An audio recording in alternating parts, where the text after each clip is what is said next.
Bon, on va s'occuper de la pompe à huile. On va l'ouvrir pour voir l'intérieur si le pignon, il n'y a pas de rayures dedans, quoi. Et puis aussi changer le joint speed. Et puis derrière, il y a un roulement. Alors déjà enlever, on peut enlever déjà le clips qui tient le joint. Alors j'avais déjà commencé à le déclipser.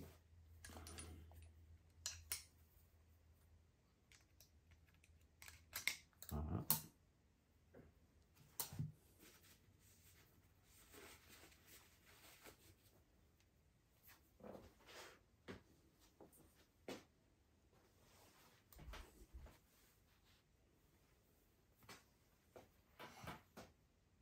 Après, il y a le joint. Alors le joint, normalement, on le fait sauter comme ça.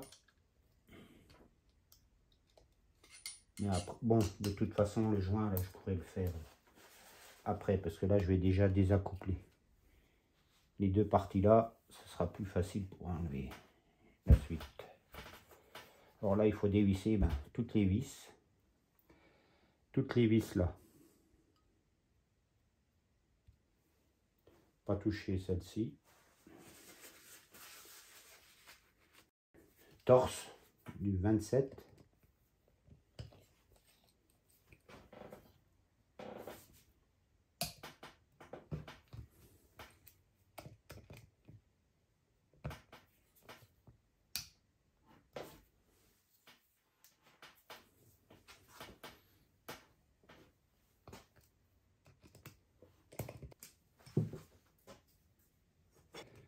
Deux vis plus longues pour pouvoir taper dessus.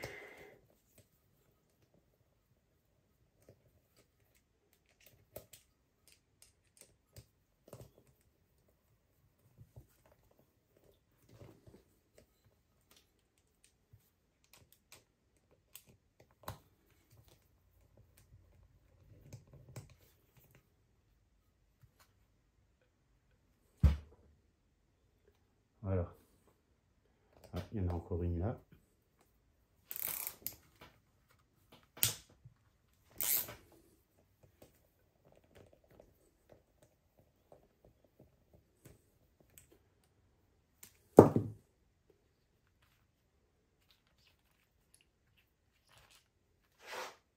Par contre, je crois pas que celle-là, elle est plus petite. Alors, il me semble qu'il fallait pas. Mais bon, on verra. On va prendre deux plus longues.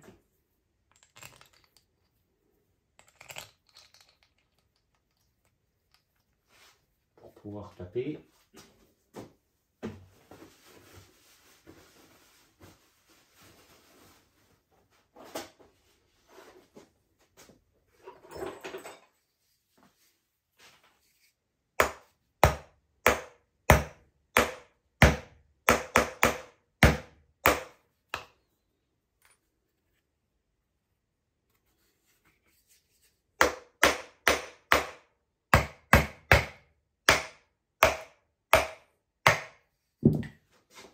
Voilà, là elle vient.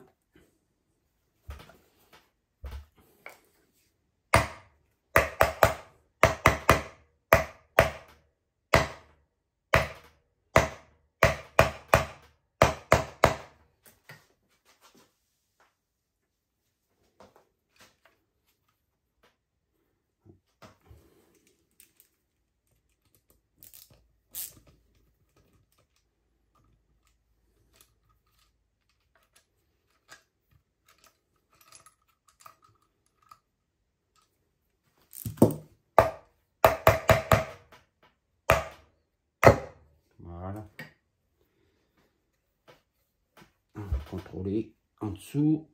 C'est bon, il n'y a rien qui est tombé.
Alors, les vis. Alors, est-ce que c'est toutes les mêmes?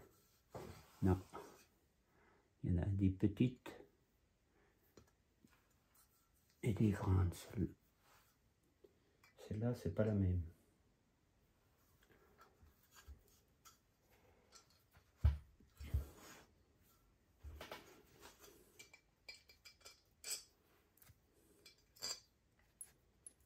Ça, c'est toutes les mêmes.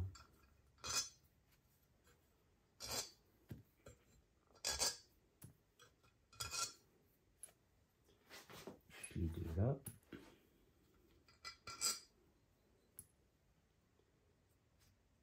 Celle-là, elle n'est pas pareille. Voilà. Celle-là, elle est plus longue. Hop. Voilà.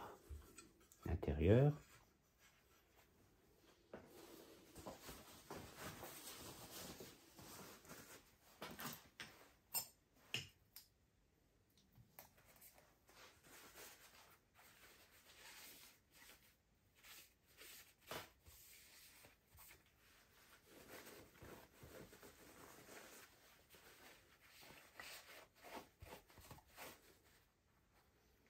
Il y a une plaque.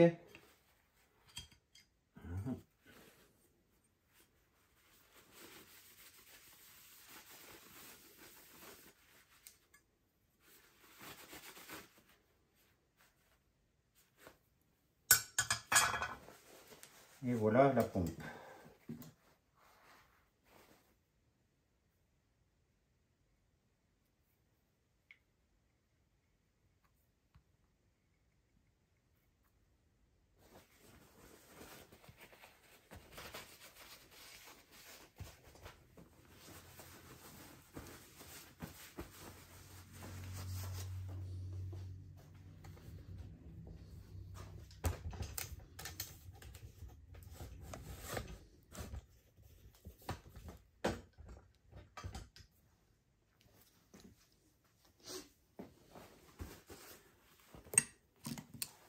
Alors voilà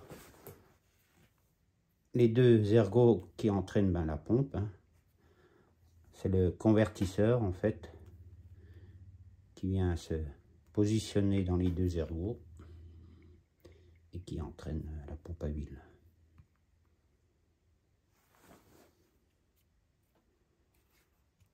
Ah, c'est collé avec l'huile. Voilà.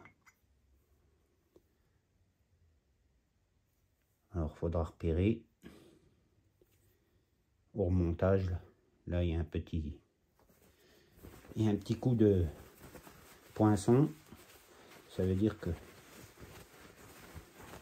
c'est la face qui doit être là. Et on repère là. Puis il y en a un aussi pour l'autre partie.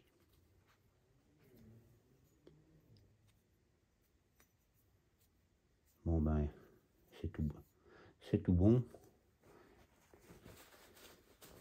Les deux ergots n'ont pas de soucis.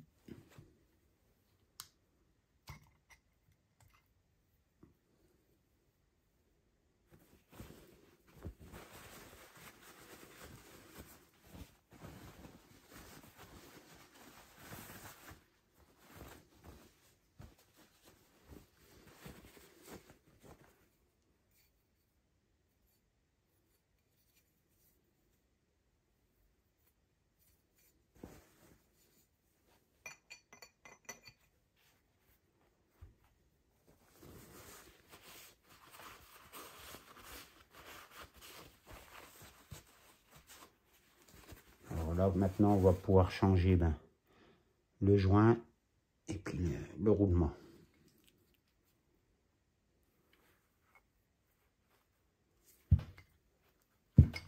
On va sortir par là. Pas perdre le centreur.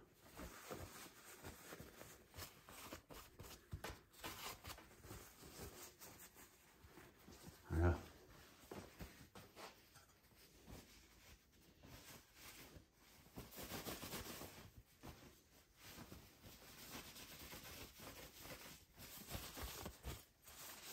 La plaque, bon, ça va. Il y a quelques traces, mais on ne sent pas. On ne sent pas au doigt les rayures. D'ailleurs, en plus, il y a la référence dessus ZF. S'il faut, on peut la trouver.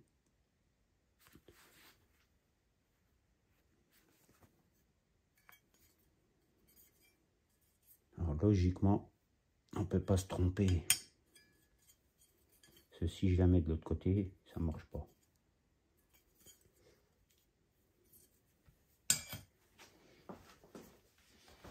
L'intérieur, ben, l'intérieur, il n'y a rien de spécial. Et il y a ici qu'il faut juste contrôler le...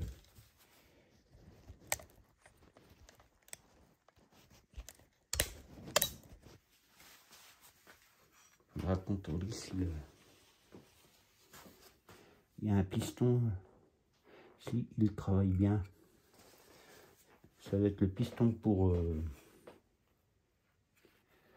la pression maxi de l'huile. Il faut que je regarde sur la procédure, mais je ne sais plus où il est.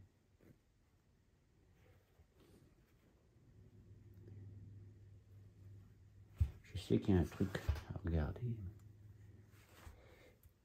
Ça doit être là.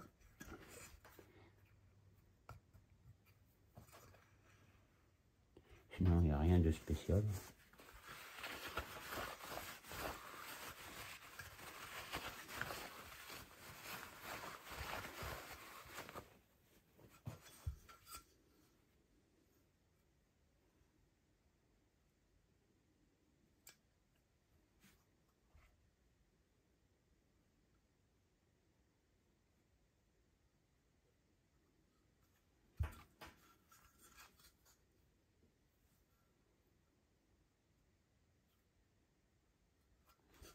Je changerai la bague.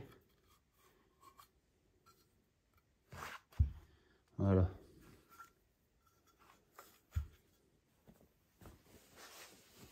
Bon ben, c'est tout bon.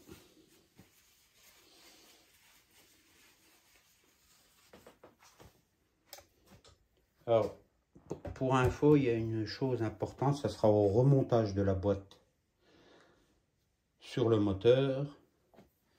Il faut impérativement remboîter en premier le convertisseur dans la boîte.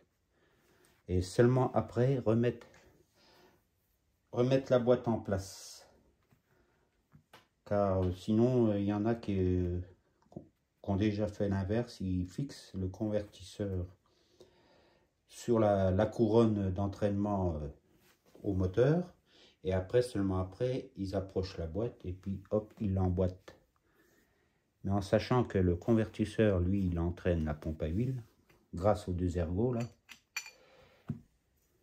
Ça fait que le convertisseur passe par là et les deux ergots viennent ici et voilà. Et il est arrivé qu'en mettant comme ça, on ne sait pas exactement si le convertisseur est bien emboîté dans les ergots. Et au premier démarrage, eh ben, tu pètes le pignon de la pompe à huile. Et après, c'est une pompe à huile complète, quoi. Ça fait des sous. Hein. Et surtout, il faut trouver les pièces. C'est ça le pire. Donc, il faut le convertisseur de coupe, l'emboîter dans le carter de boîte pour être sûr qu'il vienne bien s'enclencher dans les deux ergots de la pompe à huile. Et seulement après, en faisant attention que le convertisseur ne tombe pas, positionner la boîte au moteur et serrer doucement tout en tournant le convertisseur pour être sûr qu'il ne bloque pas. Voilà.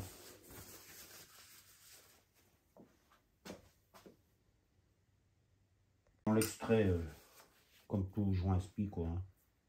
Pas trop compliqué. Alors, par contre, il faut faire attention de ne pas choper si vous ne changez pas le roulement, quoi.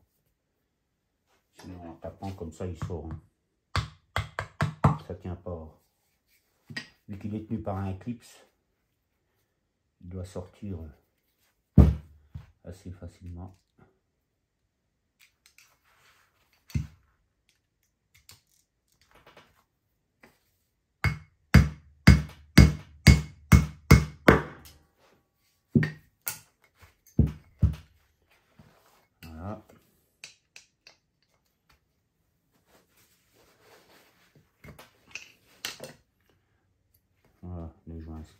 rouler. Là, vous faites attention, hein, en enlevant, il y a une rondelle ondulée qui est juste derrière, alors de ne pas l'abîmer quoi, au tournevis. Et le roulement. Voilà, alors le roulement, ben, je l'enlèverai quoi. On va le changer hein, comme je l'ai.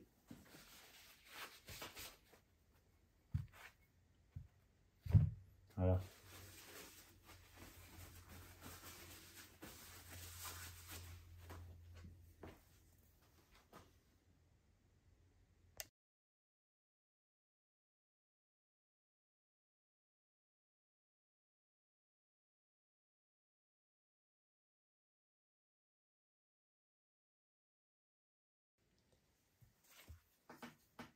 Alors pour contrôler le régulateur de pression, en fait dans la pompe il y a un régulateur.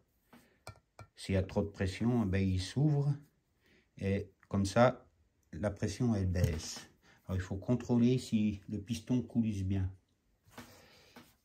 Il est là en fait. Alors, là on le bouge. Voilà, là ça travaille bien. Il n'est pas coincé, rien du tout. C'est parfait. Alors je pense que l'huile doit être là, passe par là en pression. Et dès que la pression est forte, elle doit pousser le piston et puis s'échapper par là. Voilà. Sinon il n'y a rien d'autre. Hein.